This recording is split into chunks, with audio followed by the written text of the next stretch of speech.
Everybody talking about the Project 2025 agenda. They talking about the Smart City Project agenda in Southern California. But the Gaza Strip invasion is a part of that. And that's what I'm going to show you how that tie in today. So the Project 2025 agenda is a network of smart cities that are going to be competing with other networks of smart cities. And these smart cities are going to be internationally connected, and they will be connected in all ways as far as their economy and all that. You can look at it like the U.S. is expanding, and we're going to have Canada, South America, and the Gaza Strip. Just like we took Hawaii not too long ago, we're expanding. This expansion is not going to be welcomed by everybody in the world. And this sudden expansion of the West is about the onset, what I believe is the brink of World War III. So I want to play this clip real quick and break it down slowly. Let's go. Even by Donald Trump's standards, this announcement was jaw-dropping. The U.S. will take over the Gaza Strip, and we will do a job with it, too. We'll own it. A stunning plan to seize Gaza, level it, build an international city. And I don't want to be cute, I don't want to be a wise guy, but the Riviera of the Middle East. After Gaza had witnessed the mass migration of hundreds of thousands last month, the president now suggesting... I want y'all to look at these people right here. I don't know if y'all can see this. Let me blow it up. Do you see all of those people right there? Oh, my God. We're talking about, guys, while we were celebrating the Super Bowl. See, while America is over here celebrating, there's a lot going on in the world that's making a lot of countries mad at us. The question is, why was Trump at the Super Bowl when we're basically back in Israel? Israel is basically doing like what A did to the small hats. Like, if you think of what Israel doing over there right now, they breaking all kind of codes and all that. So I'm going to tie this into at the halftime show how we saw the guy protesting with the Palestinian flag. That's the biggest symbolism that ain't nobody paying attention to. Out of all the symbolism, right, surrounding the halftime show, I'm going to show y'all why the dude in the Palestinian flag, with that flag, he may have been a government implant. This is facts. What? Share the video. We about to go deep with it. We about to point out stuff no one else pointing out, and symbols too. But I want you to pay attention to what's happening in Gaza right now, because I'm not reaching. I'm going to tie it into what's happening in America right now and how they're distracting us while we're at the brink of World War III. Because when we look up, when all the hype is done from the Super Bowl and all this, we're going to already be in too deep. And you're going to see why I just said that in just a minute as we get more into these reviews. Please like and share the video. They keep moving, all 1.8 million of them. Now, if you look at Gaza, it's all, I mean, there's hardly a building standing, and the ones that are going to collapse. You can't live in Gaza right now. Relocating them to surrounding countries, and if military force is needed... If it's necessary, we'll do that. Israeli Prime Minister Benjamin Netanyahu could barely contain his glee. You are the greatest friend Israel has ever had in the White House. Decades of U.S. policy and international law swept aside. Everybody I've spoken to loves the idea of the United States owning that piece of land. Not in the Middle East. Palestinians rejected it outright. Egypt and Jordan already had. Okay, so I don't really want to play too much I don't want to show no sort of explosions or anything like that. So just scan this because YouTube be tripping. Let's go. The Saudis too. In Australia, we have had a long-standing bipartisan position for a two-state solution. Refusing to say if he'd condemn any illegal U.S. A two-state solution. Now, a lot of Christians are saying that this two-state solution is some kind of biblical prophecy. that is actually backing up my claim that we're on the brink of something big. So that was a reason Donald Trump was at the Super Bowl, because he don't want his listen, they want the Super Bowl that we just watched, y'all. It was one of the most watched Super Bowls in the world. And let me break some down to you. It wasn't just because of Kendrick Lamar. It was because Donald Trump was there as well. And Donald Trump is invading Gaza, or almost, we about to. He gave Hamas an ultimatum. He said, if you don't release them hostages by Saturday, we coming in, and that's going to set off World War III, because there's so many other countries that already said if we do that, they going to act. I told y'all this was going to happen. Now listen, while this serious situation is going on, what are we doing? Distracted with the Super Bowl. We only got, think about what's today, Thursday. Trump said, if this don't happen by Saturday, we going to war. And I'm going to show you that. Read the title.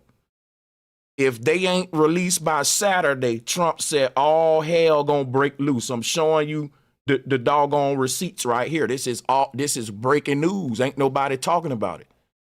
Trump said if they don't release these hostages by Saturday, U.S. going into Gaza, and we about to go into Gaza. We already went into the Middle East years ago. That drained us. We still ain't fully out of there. Now we about to go into Gaza, people. That's going to drain the economy. We at a fragile time with the economy. But the thing you want to point, we definitely going to World War III. Now watch this, right? I'm going to show y'all why the Super Bowl is so important with this, though, because everybody talking about the symbolism surrounding Kendrick Lamar, right? But then nobody point out the fascist fist. Now, a lot of people will look at this and they will say, well, that right there, they will say this right here means black power, right? But check it out. Why is Trump doing it? See, Trump do this everywhere he go. He did it at the Super Bowl. Now, you got to ask yourself this question. You had the whole world looking at America while the Gaza invasion is going on and we're back in Israel, right? And black people, we don't really back the war.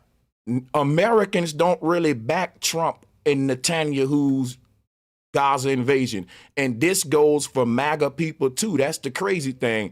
A lot of MAGA people, a lot of people that support Trump, they don't fully agree with the Gaza invasion either. And then it is a contradiction if he said he's going to put Americans first. You're putting Israel first, which is why you see this up at Primer Park.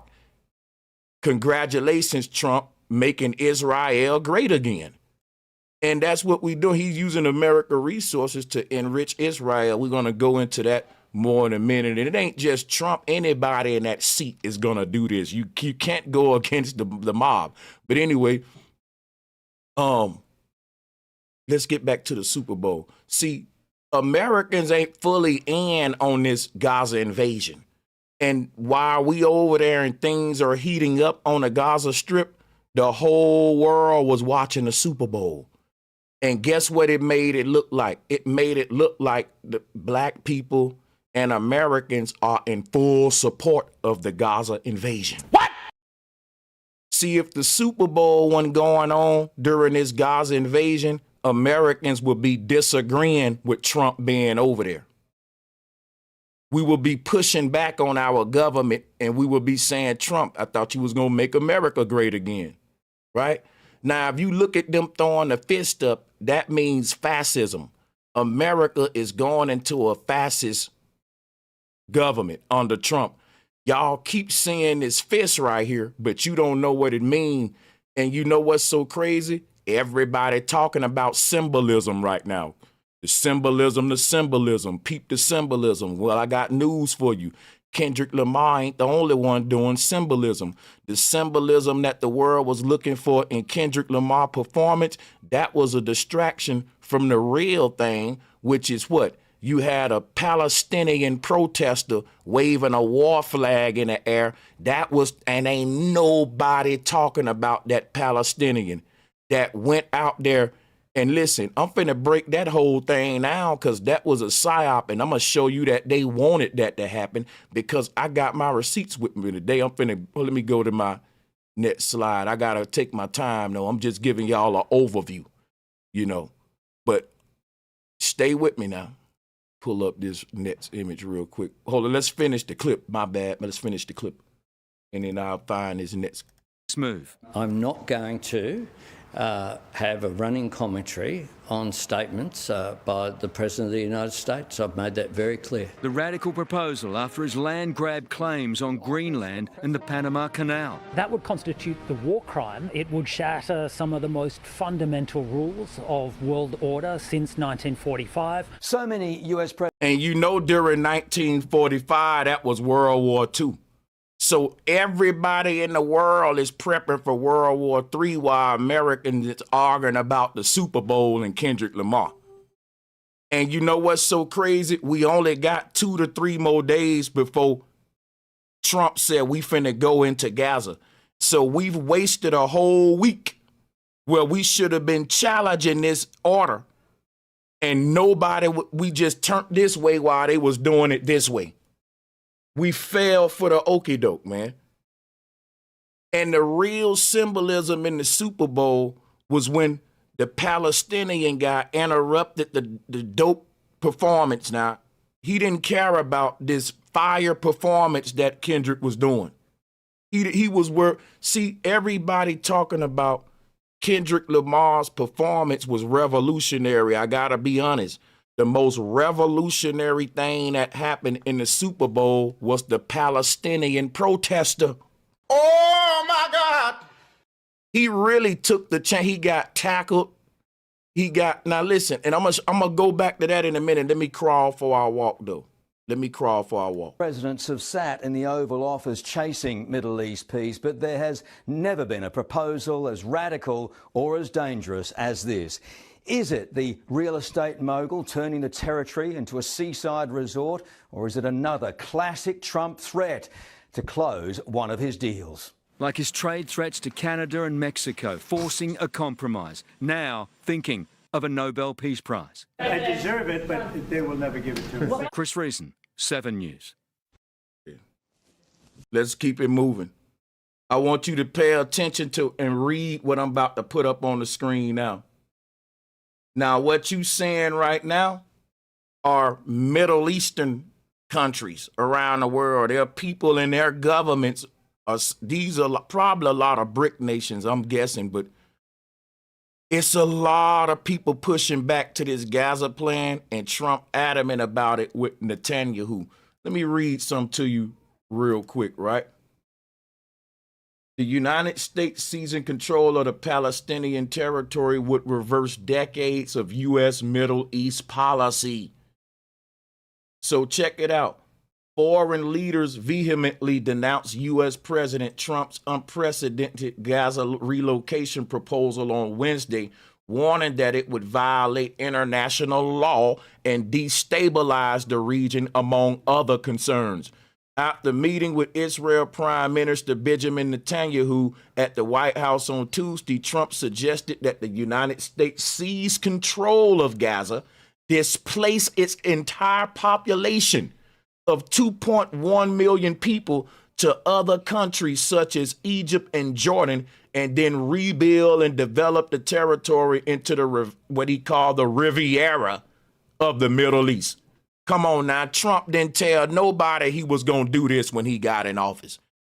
This man has betrayed Americans right in front of our face. He said he was going to make America great again. Now he's making Israel great again.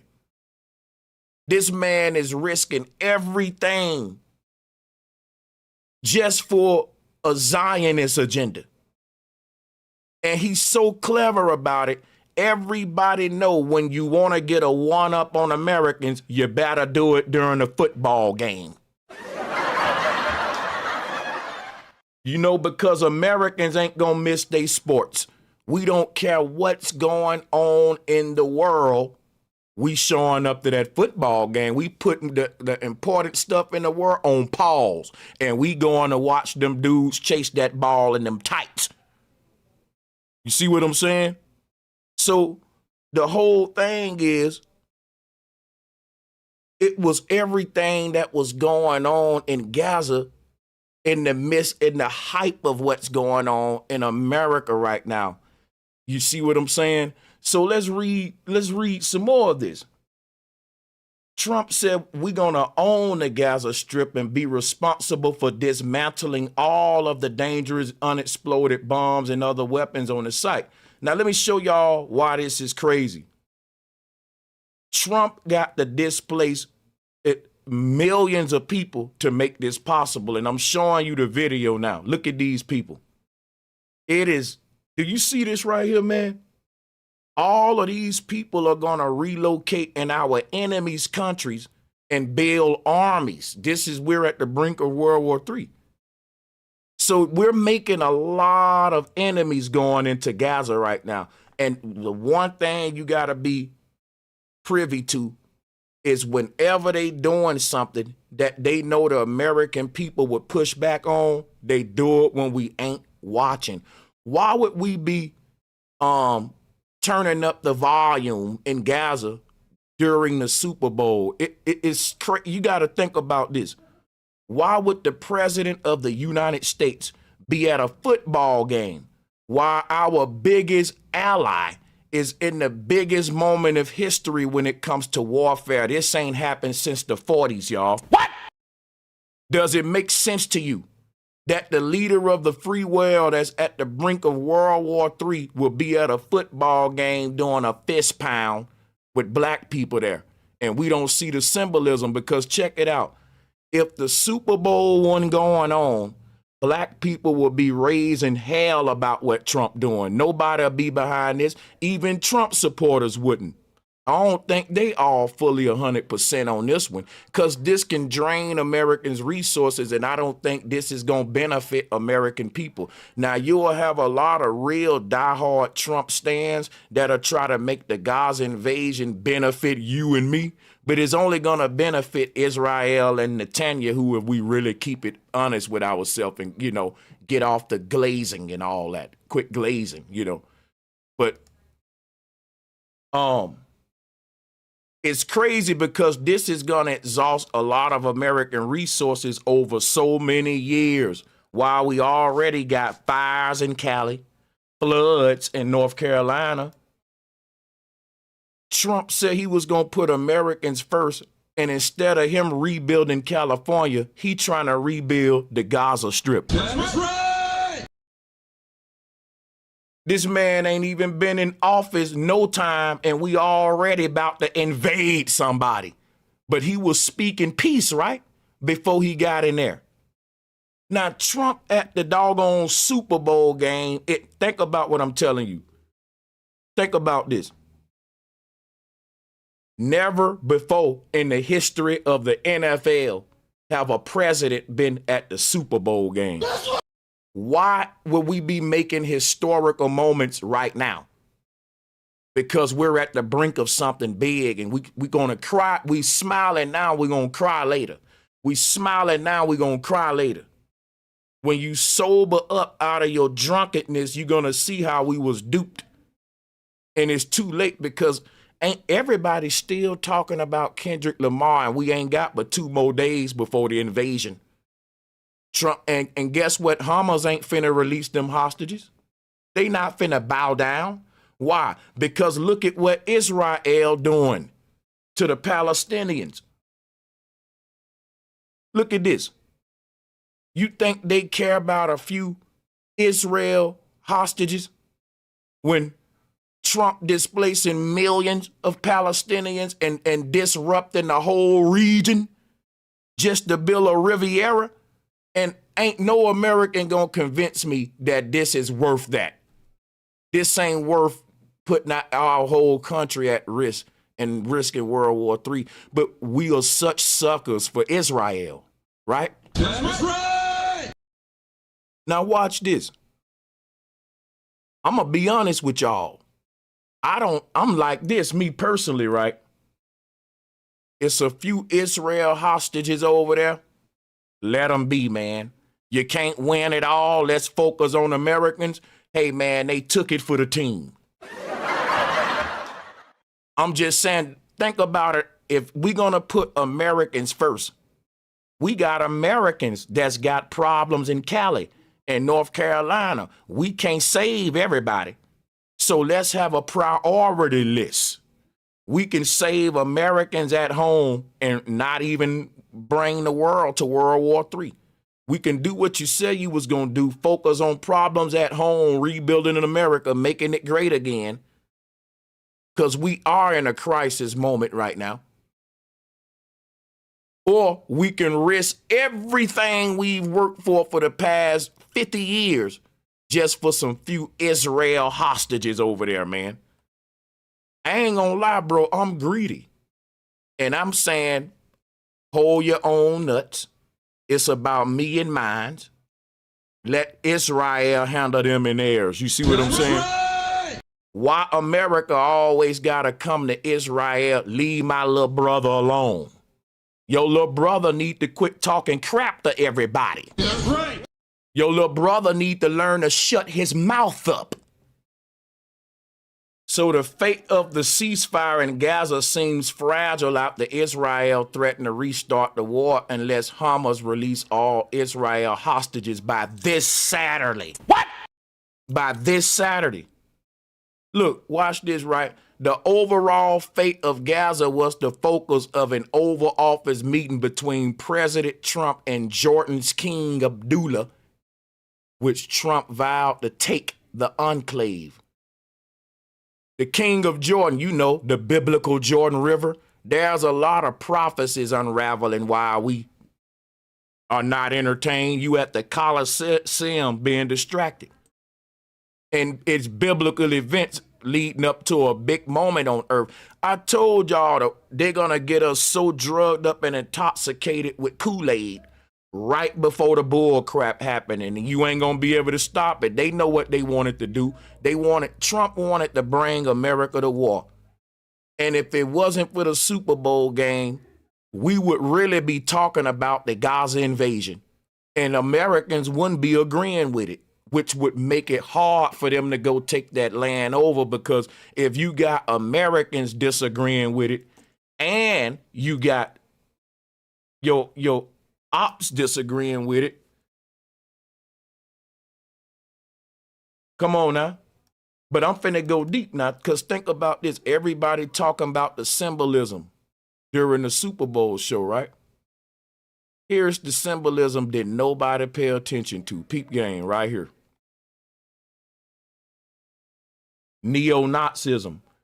See, the whole world don't decode symbolism like Black Americans. They see all of us as America and we starting mess and they don't like us. And Americans ain't really for the war. And Trump know that. Trump know, Netanyahu know that Americans ain't really for the war. Just like in Vietnam. So they got to use a tactic to make it look like we all for it. And in a time where we would have been pushing against the war, we was celebrating the Super Bowl. And what happened during the Super Bowl, it made it look like Americans are all together and united for this Gaza invasion. That's why Trump was at the Super Bowl. That's why Kendrick halftime performance had so much patriotism. And if it was really a rebellious act, they would have had a red, black, and green flag. And some questions you got to ask yourself, right? Kanye West got canceled for saying George Bush don't like black people. Kanye West got canceled for talking against the small hats. I think the whole world owed Kanye West an apology because they was joking on that man when what he was doing was more revolutionary than what Kendrick Lamar did performing for Apple, right? For Apple Tech company, for sure. That's who sponsored the halftime show. But after the halftime show, Kendrick's album sales quadrupled. They shot up because that's really how the Super Bowl performers get their money. I want everybody to like and share the video. You see YouTube messing with my numbers, man. So look, when the whole world was looking at America because it was the most watched bowl game in the history of the world, Look at what they saw. They saw a patriot. It made it look like, yeah, let's go to war. Let's do it. We're all neo-Nazis. We all behind this fascist agenda that Trump got. You got Trump at a Super Bowl throwing up a fist. You got all these black Americans, red, white, and blue, not RBG, throwing up the fascist fist. I don't think that means black power. I think that mean exactly what Trump know it mean and what them neo-Nazis is doing in the bottom left corner.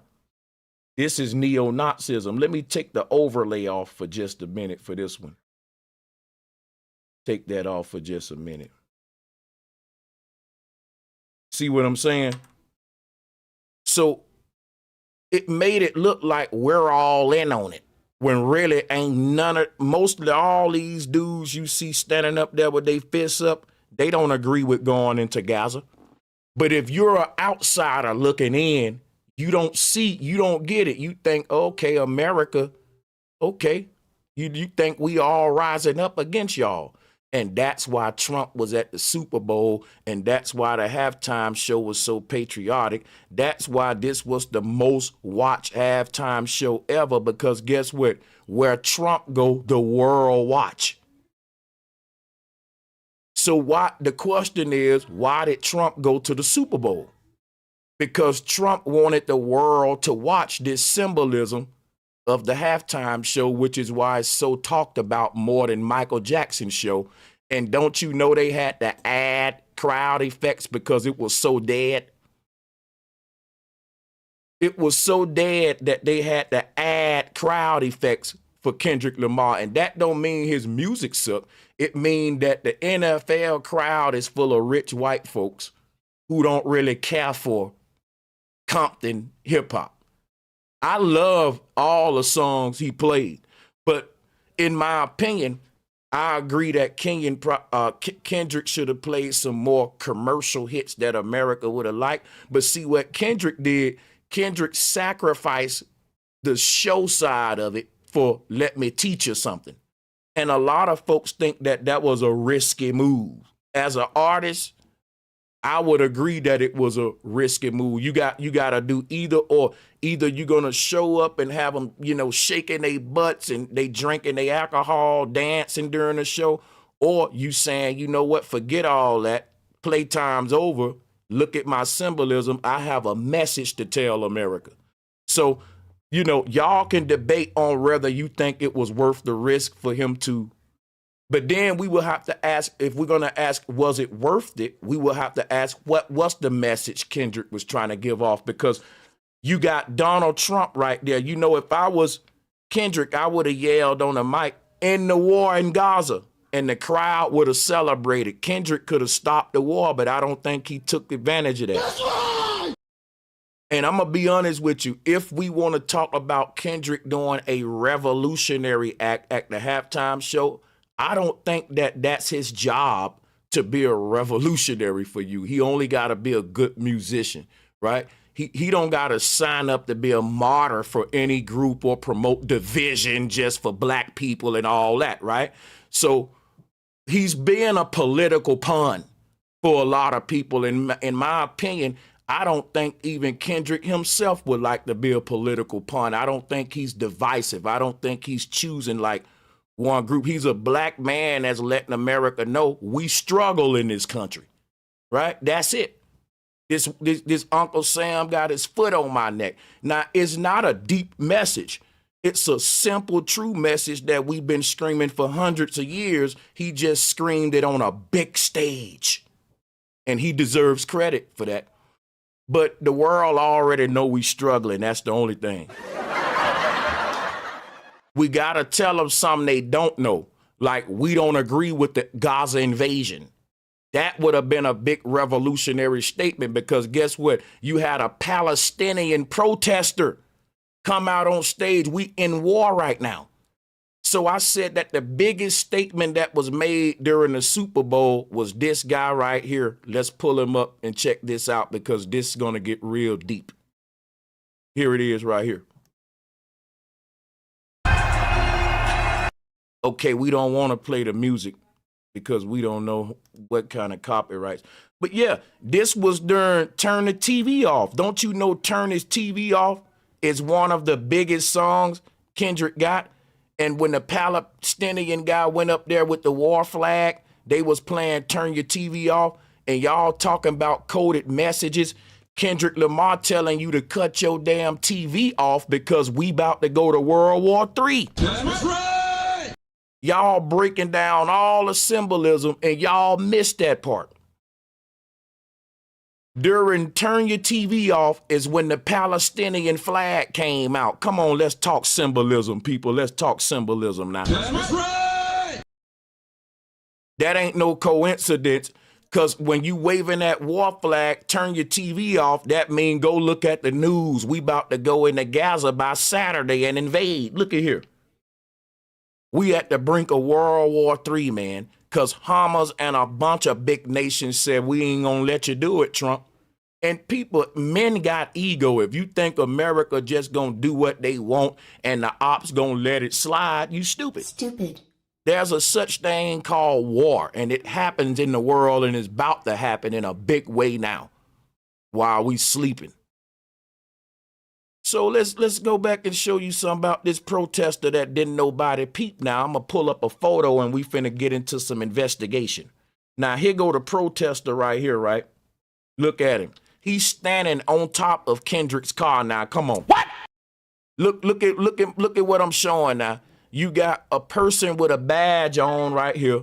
This person got a badge on. This person got a badge on, right? And you mean to tell me don't none of them know that there's a Sudanese protester standing up on the doggone Grand National with the flag?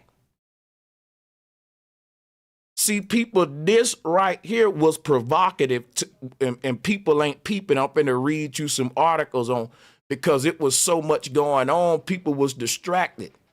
They're telling you two different messages. On one message, they want black people to be distracted. On the other hand, they want foreigners around the world that's watching the Super Bowl to think that all the Americans are united with Israel to go into Gaza. Because when the foreigners see us throw up the fist right there with the red, white, and blue, it makes it look like we're part of fascism. It makes it look like we're all connected with Trump agenda, which is why Trump went to the Super Bowl show, because he was there for a reason, for all of his enemies, for the whole world that's watching America to think that America is united in the war effort in Gaza, when really that's a lot of Americans disagree with that. But this was so slick how he did it, though. When you talk about sleight of hand and distraction tactics, it was just simply phenomenal, is all I can say. But let's get back to this Palestinian photo and let's break this down. Because when you look at this photo,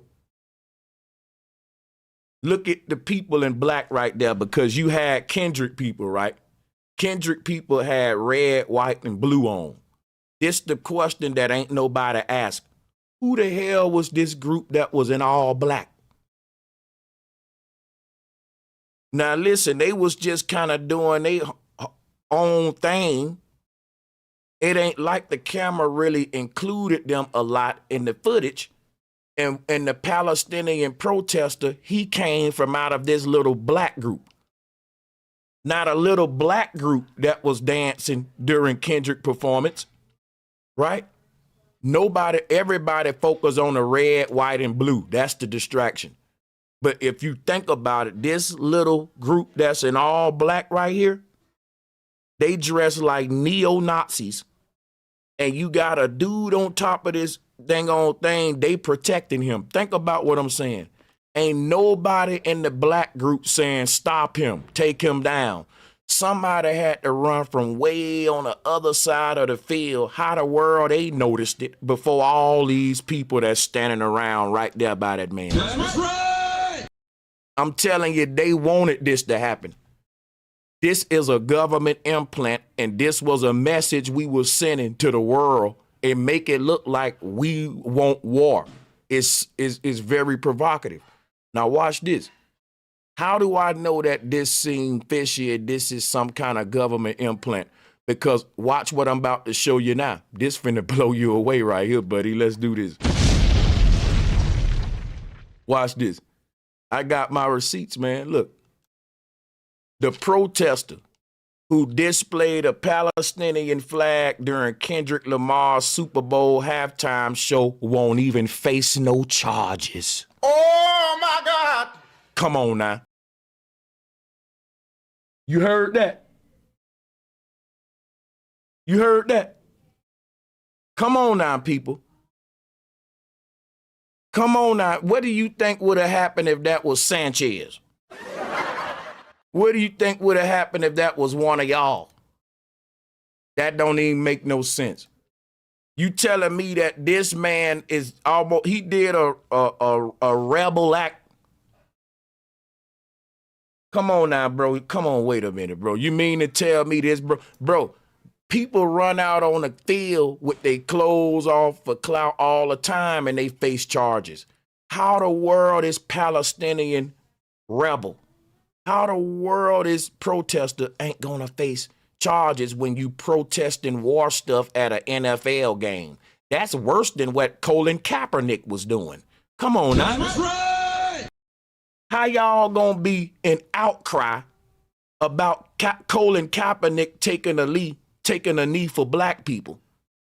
Y'all kicked that man out the league, but a Palestinian protester can come in the biggest Super Bowl moment in NFL history and do a distraction that got something to do with war and don't face no charges. Come on now. Oh my God. They kicked Colin Kaepernick out the NFL for kneeling. And this dude ain't zero charges, zero punishment. We talking the biggest Super Bowl halftime show in the history, and it was tainted by this doggone distraction that this dude and what he did was almost a terroristic act when it come to media and the message. You see what I'm saying? Like, it's actually speaking, it's instigating something, you know, that Americans may or may not want. It's a very big political statement. In fact, the Palestinian protester was more of a revolutionary than Kendrick Lamar. What he did could have really came with some serious punishment, and the fact that they did nothing to him, considering the big risk he took. This whole Super Bowl seems crazy. It seems deceptive. They want us to be sucking Kendrick off so we can't see that he's part of it too. He's been the distracting. He's the thing that they're using to distract the people with. And they got them trying to decode messages from his halftime show that we already know, the black man struggling. When really, some we don't know is that we at the brink of World War III is what they're distracting us from. So let's go into some more, man. I want y'all to like and share this video. This is crazy. It's crazy. Hamas. A stark warning to Hamas from President Trump. Last night, he set a deadline for the release of all remaining hostages in Gaza and warned there will be consequences if they don't. No, I would say Saturday at 12, we want them all back. I'm speaking for myself. Israel can override it. But from myself, Saturday at 12 o'clock, and if they're not... Think about this, right? I'm Kendrick Lamar. I got the president of the United States at my show. Whatever I say, Trump got to hear it. Whatever I say, if I address Trump, the whole crowd gonna look at Trump. Kendrick could have, and listen, y'all talking about if you wanted to make the halftime show a revolutionary moment, bro, you got a mic in your hand, the president right there. He got to hear everything you say. And all he get is say Drake. And it's like, that was the distraction. The fact that, bro, I know you beefing with Drake, but the president here. I would have been like, let's end world war. Let's hold insurance companies accountable in Southern California. Ain't Kendrick from Southern California? That's right. Why he ain't saying, Trump, what are we doing about the wildfires in Cali? That's revolutionary. Because the whole audience gonna clap it up for that. Like, yeah, what you gonna do about the residents in Cali, about the people? You gonna give them insurance companies a bailout? Bro, I would have worshiped Kendrick if he would have did that shit. But it was just good music. It was great music. It was, to me, people hating on him, they acting like it was a bad performance. Bro, it was well thought out. It had people eyes glued from beginning to end, and his music is good. You can't hate on his music, bro. And you gotta let the West Coast shine. Everybody got to bow down. The South, the East, it ain't our turn. It's the West Coast turn right now. That's right. And Kendrick is the face of the West Coast. And this is just the hip hop head in me keeping it real. I'm going to give you the spiritual stuff. I'm going to tell you what's happening in the world. But just on a hip hop head level, a lot of hip hop heads just hating on Kendrick. I ain't going to lie. He is a GOAT. He is in the top 10, top 5. I don't care what nobody say. He is relevant to the culture. And yeah. He didn't have a horrible show. I think that it was, his energy was mediocre, but it was okay because it was so much other stuff going on as far as the dancing and stuff. But back to what I was saying, Kendrick had the president there. That was his moment to really, in my opinion, but I don't think he wanted to turn it into some revolutionary thing, right? Now, you can't give him a pass for that because Kanye West was very vocal. Kanye West was vocal to the small hats. He even said, look, President Bush don't like black people. Kanye West hopped up on stage at the VMOs and said Beyonce should have got that award. He's about it now. He's about it. So don't act like Kendrick's scared to be just as vocal as Kanye, who actually know Trump. Kanye know Trump. But my whole thing is like, don't give him an out. It just, in my opinion, it wasn't enough done if you want to say, well, we should have made it a revolutionary thing. But what I'll say to Kendrick's defense is that I don't think he really wanted to make it all too Hotepish. It's simple conscious rap. You know what I'm saying? We made it more than what it was. But if we really wanted to say, let's do some revolutionary at the Super Bowl, I think it would have definitely been to say at the end of one of his songs, world peace, let's end the war. Because black people ain't behind the war in Gaza. That's right. We behind the rebuilding of the black communities and black economics. It's all about us, man. We ain't concerned with nobody else. That's right. We about the platinum plan and all that, bro. Trump, well, we got Israel hostages over there. Too bad, that's their problem, bro. They got their prime minister? Don't y'all do this with the immigrants? Y'all do the same thing with the immigrants. Keep the same energy for Israel, or you a hypocrite. That's right. Hostages in Gaza and or you ain't concerned with your resources being taken by foreigners.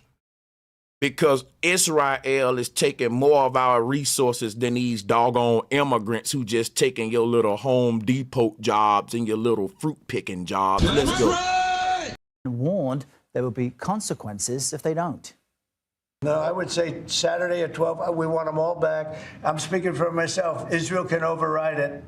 But from myself, Saturday at 12 o'clock, and if they're not here, all hell is going to break out. CBS News correspondent Natalie Brand is following this for us from the White House this morning. Natalie, that ultimatum came when the president was signing executive orders, but give us a bit of context. I just thought of something, y'all. Put this on a shirt with a silhouette of Kendrick Lamar.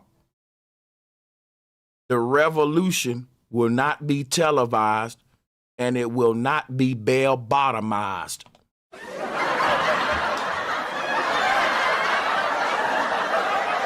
A stark warning to Hamas from President Trump. Last night, he set a deadline for the release of all remaining hostages in Gaza and warned there will be consequences if they don't. No, I would say Saturday at 12, we want them all back. I'm speaking for myself. Israel can override it. But from myself, Saturday at 12 o'clock, and if they're not here, all hell is going to break out. CBS News correspondent Natalie Brand is following this for us from the White House this morning. Natalie, that ultimatum came when the president was signing executive orders. But give us a bit of context in how this came up and what else was said.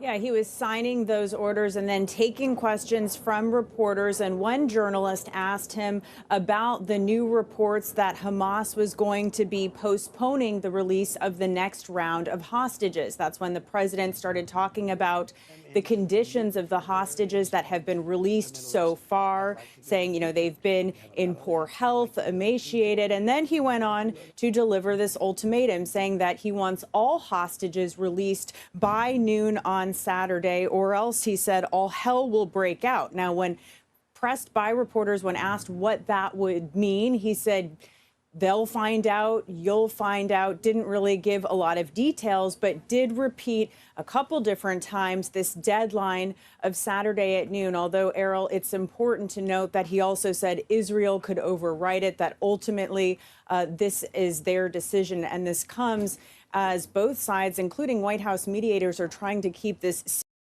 People keep talking about the Eagles versus the Chiefs. It's the white man versus the black Indians. Remind y'all who lost the game, right? Right? The Chiefs lost, right? So, I mean, what they telling you? We about to lose, right? If y'all want to play that game, I mean, let's play it. I'm with you. It's saying, hey, prepare, smile now, cry later, because the Chiefs lost. That's us, right?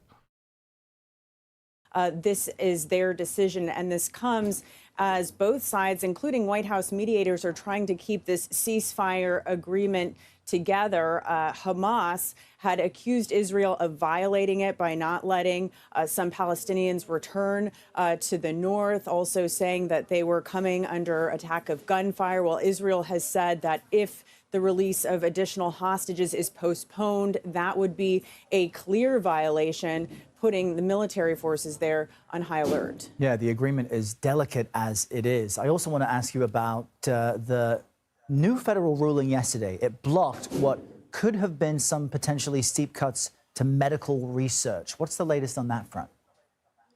Yeah, once again, a federal judge has put Trump administration changes on pause while it further considers this case.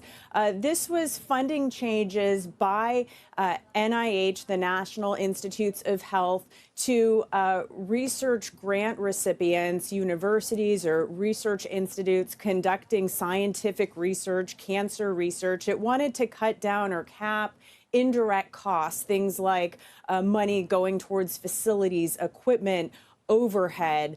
NIH said in a memo that it would be saving around $4 billion a year. But these research institutes and state attorneys general from Democratic states with we get it. Trump saying all hell gonna break loose if them hostages ain't released by Saturday.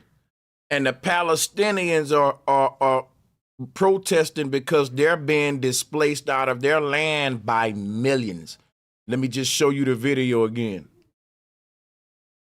This goes for miles and miles and miles, people. Where you think all of them people gonna go? It's disrupting that whole region by moving these people around, and Israel is just bumming this land. And guess what Trump's saying? Trump saying, well, they need to get out of there versus Israel need to get out of there. Oh, my God. Are y'all listening to what I'm saying? Trump is saying, I don't know why anybody would want to stick around. I mean, it's bombs, it's landmines, they're extorting these people. They're extorting them. And it's like, instead of Trump saying Israel shouldn't be over there sticking around, displacing them people, he's telling all of these people that you see walking here, Well, then get out of there if it's being bombed. Or and people are like, well, that's their home. They don't got nowhere to go. So this is like kicking the can to other nations. All of these millions of people got to go somewhere, and they can't go to the Gaza Strip because Israel is bombing it. They're ethnically cleansing that land as we speak. They're ethnically cleansing this land as we speak. And this is the biggest form of ethnic cleansing we've seen since the 40s, y'all, with World War II. Oh, my God. And ain't nobody talking about this. We decoding the Kendrick, the bell bottoms, man. We defending the bell bottoms. That's all I'm saying. Don't be distracted by the bell bottoms, by the Austin Powers. You get what I'm saying? So these people are just going to become some other country's problem. And with this many people, we talking a bunch of problems to a bunch of nations. Bro, this is going to cause so much chaos and uproar. Where are these people going to go? And so guess what's going to happen? Other countries going to say, we got to go over there and stop Israel because all of these millions of Palestinians just showing up everywhere. And if we don't do something about it, we letting America have their way to displace as many people they want for their little capitalistic agenda. That's right. And you think the world gonna stand by and let America bully everybody just to expand its empire? You're stupid. We going to war. So while we don't know what's going on, the whole world preparing for war. And when the whole world was looking at Americans, this is what we was doing. I made this little video. Let's play it real quick. You got to put yourself in the shoes of somebody who foreign, who live in a third world country. They don't get into all this symbolism and stuff that we doing. They see a bunch of black people shucking and jiving, patriotic, loving the beast, loving Babylon. You got to put yourself in the shoes of somebody who foreign, who live in a third world country. They don't get into all this symbolism and stuff that we doing. They see a bunch of black people shucking and jiving, patriotic, loving the beast, loving Babylon. Now think about this. If I was Trump and I wanted to invade the Gaza Strip, I know that everybody and their mama, all of my enemies is saying, you wrong for that, Trump. Leave them people alone. Americans shouldn't be invading Gaza. Now, what if everybody in the world and their mama was telling America, you wrong for invading Gaza, right? And at the same time, American citizens was telling their government, why the hell we going into Gaza? I thought you was putting Americans first. Now you got a government that want to do Israel's dirty work and go into Gaza, but they not only got their enemies telling them that's wrong, they got their own people telling them that's wrong. Oh my God. You know you couldn't be able to invade Gaza under them conditions. So guess what they did?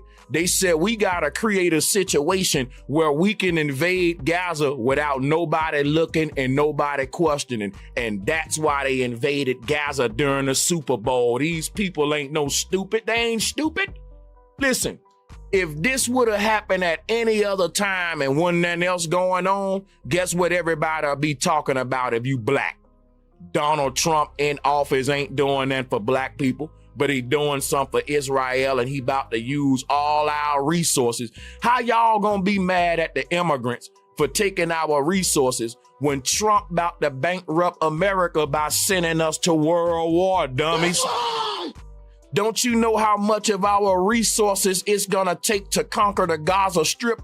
We're gonna be over there just as long as we was in the Middle East, and y'all don't even see what's happening. That's gonna drain America during a time where Cali burning down, floods, and y'all, we in a time where our economy is so fragile. Going to war gonna be the final blow to it. That's why we asked Trump to promise us that we weren't going to go to war, and he did it, and now we invading Gaza. He broke his promise.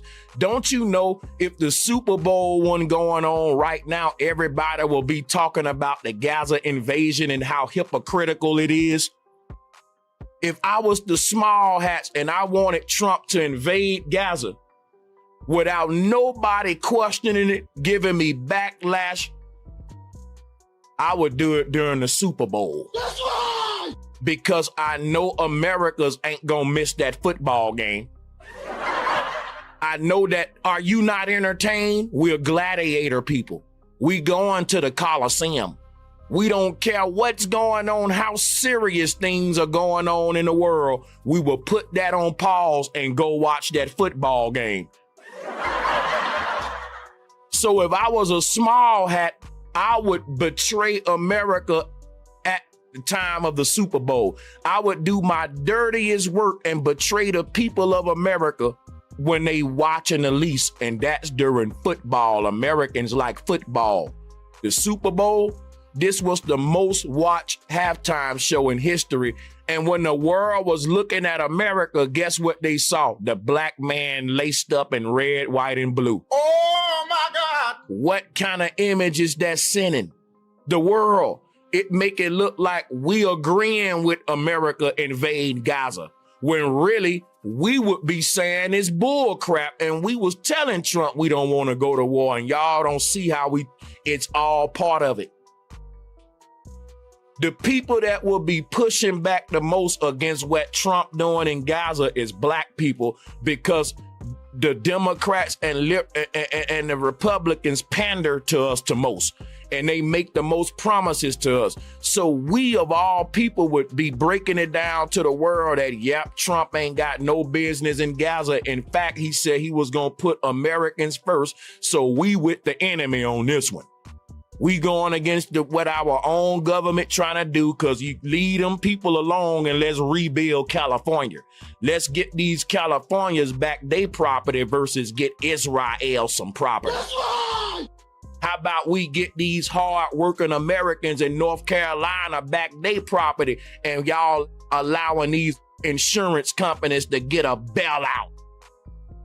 Gil Scott-Heron said, you ain't gonna be able to stay at home, brother. You will not be able to plug in, turn on, and cop out. Come on, say it again. That's right. Jill Scott-Heron was saying, a fake revolution is one when you eat your popcorn in the comfort on your couch, making the corporations rich by watching the Super Bowl. You know how much money we gave the enemy? How is that a revolutionary W for black people? That's a revolutionary W for the NFL and for Apple, you dummies. The enemy gonna always benefit off it more than you. And when we start benefit off it more than him, that's when I'll call it revolutionary. That's right. Until then, I'm gonna call it exploitation. Gil Scott-Heron said you will not be able to plug in, turn on, and cop out. And that's what we did during the Super Bowl. We plugged in, we turned the TV on, and when it was over, we copped out. Didn't nobody go outside and do nothing revolutionary.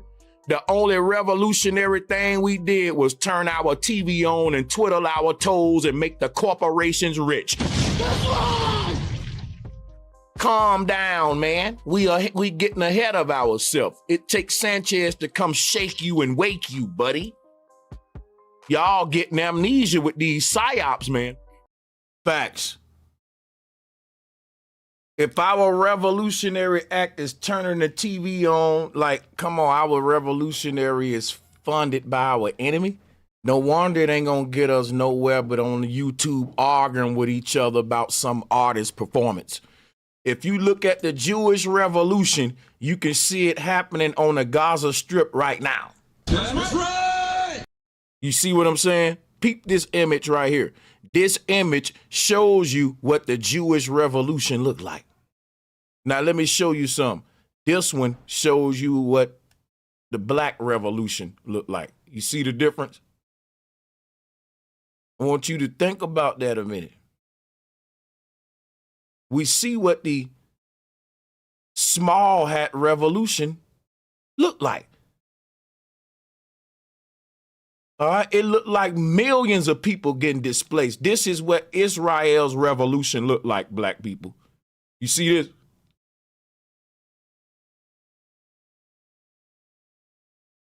And guess what yours look like?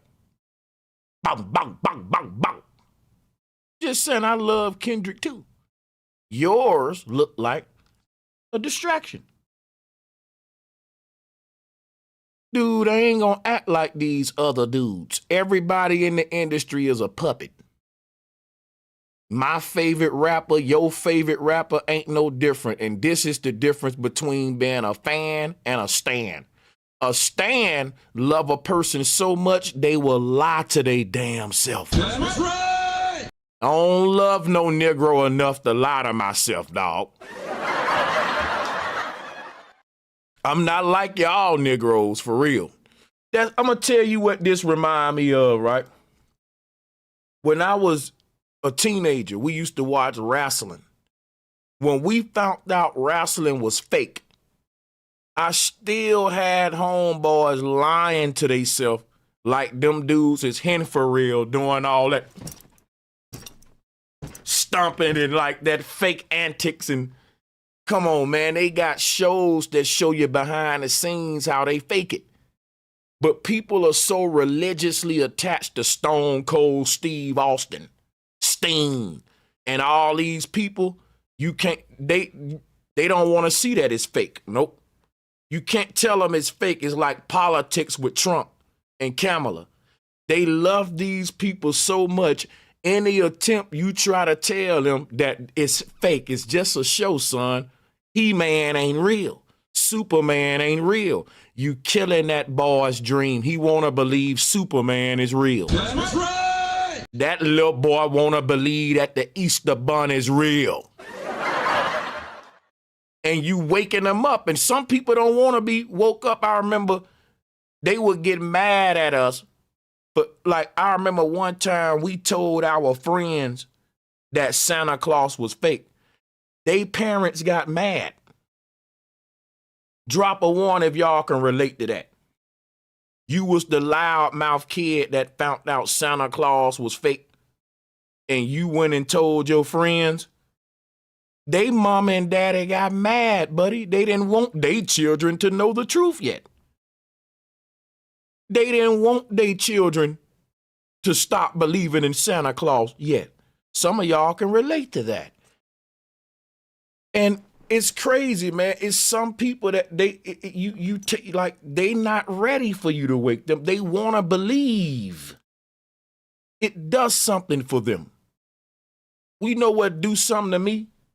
To know. That's right. I don't know why the world always needs somebody to believe in versus some truth to know about. That's right. I'd rather have some truth that I know about than some Negroes that I believe in. That's right. One of them gonna get you somewhere. The other one ain't. Everybody on the world stage is a puppet. If you telling me everybody on the world stage ain't a puppet, guess what you telling me? You can get up on a world stage and do what you want to do, Sanchez. Stupid. Come on now, dog. Come on, man. No, you can only get up on a world stage and do what they want you to do. Now, the question we need to be asking, why did they want Kendrick to go out there in red, white, and blue and throw his fist up? Because to the rest of the world, that represents neo-Nazism. This fist around the world represents manifest destiny, far-right Andrew Tateism, the Elon Muskism, and neo-Nazism and fascism and all the isms. That's what it represents to the rest of the world. You can sit here in America because you don't go no damn where. And you can say, but that mean black power, bro, in this little bitty country. But to the rest of the world, that's neo-Nazism, bro. That's right. And I'm trying to show you why they made this Super Bowl the most watched ever, because we just told the world we ready to go to war. And black people, we just aligned ourselves with the Zionist agenda and we don't even know it. That's right. The whole world was watching the Super Bowl while America invades Gaza. And it was the most patriotic display in the history of Super Bowl halftime shows. You don't think that that was planned? You don't think that the most watched Super Bowl in the history was flooded and shrouded with American patriotism? Now, a person could say, but he didn't mean it in a patriotic way. He was making a statement. I keep telling you, the rest of the world don't care about all that symbolism and statements. The rest of the world, they ain't looking at the show for Easter eggs. They taking it for face value. So they're saying, okay, even the black Americans are agreeing with the beast and Donald Trump and the invasion of Gaza. This was why you think Trump was there. So it's so much stuff that gotta be a coincidence for me to be wrong. The fact that this was the most watched halftime show in history, it was the most patriotic, and it was the first one that a president showed up at. Come on now, put the pieces together. The most watched Super Bowl halftime show of all time, the most red, white, and bluish patriotic one of all time. Number 3, the first one in history that the president of the United States showed up to. And this ain't no any president. This is the most watched, viewed, controversial president in the history of America. And you want to know why this Super Bowl did those numbers. Y'all was looking at Kendrick, but the world was looking at Donald Trump. That's right.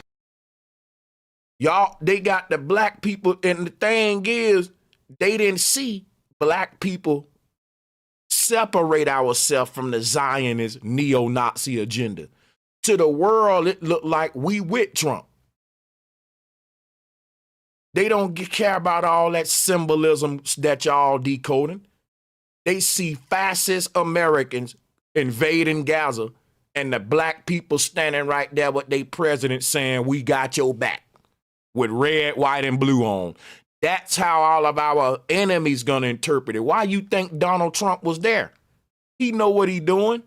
He trying to make it like we all on his side, man. This go on in the hood all the time.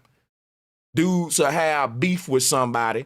They know you don't got beef with the person, but they'll be like, yeah, man, ride with me. Let me smoke with you. And they'll ride close to their ops hood just so you can get seen with them, so it can make it look like you're in on the beef with them. That's right.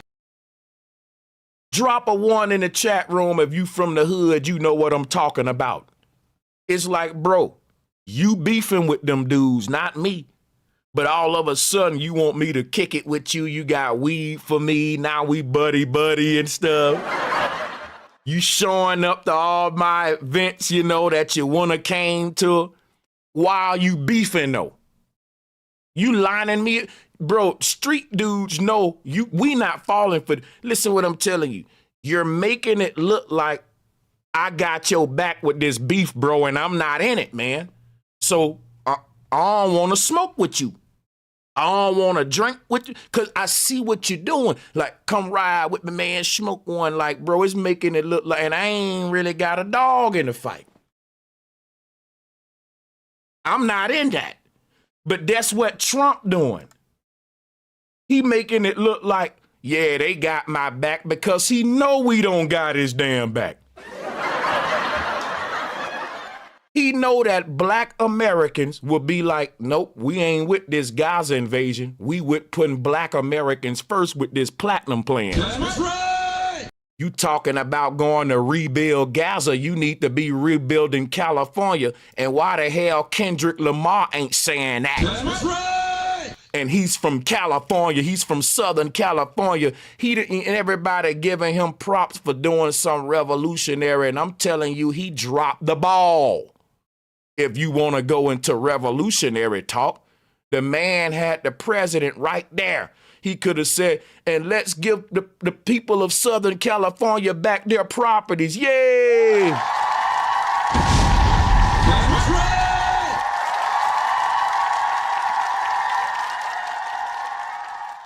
Come on, man. Guess what?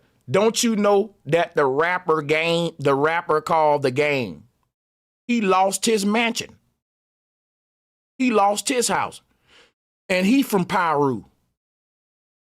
Come on now, if I was Kendrick and I wanted to do something for my town, for my state, for my Southern California, and I got the president here, I would mention that, and it'll make Trump have to do something for black people versus just doing it for Israel. That's right. If we got the resources to invade Gaza, we got the resources to rebuild Southern California. That's right. And Kendrick dropped the ball on it, and you're giving them. See, our celebrities don't do enough because we don't hold them to that standard. We'll suck them off just for doing the least, most, just to get by, just to get by, just to get by.